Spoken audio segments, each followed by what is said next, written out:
রাহুল, আমি তাহলে যাচ্ছি। আরে শোনো, তোমার সাথে কিছু কথা আছে। হ্যাঁ বলো। আমার একজনের সাথে ফিজিক্যাল রিলেশন আছে।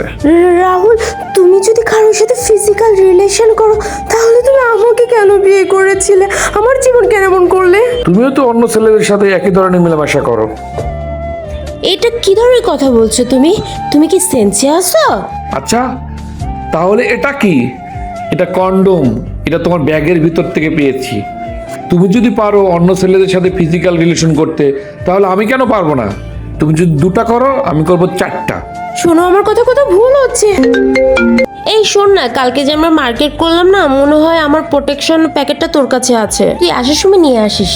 আচ্ছা ঠিক আছে, তোর সাথে পরে কথা বলে রাখ। তুমি সব প্রমাণ পেয়ে গেলে তো?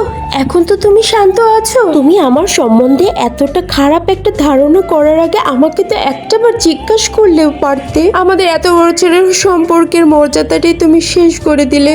আমার আর কিচ্ছু বলার নেই তোমাকে।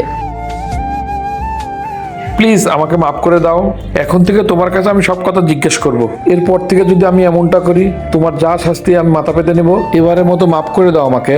প্রত্যেকটি সম্পর্কের মধ্যে বিশ্বাসটা অনেক গুরুত্বপূর্ণ। যদি একমত হয়ে থাকেন আমাদের চ্যানেলটি লাইক সাবস্ক্রাইব করে যাবেন।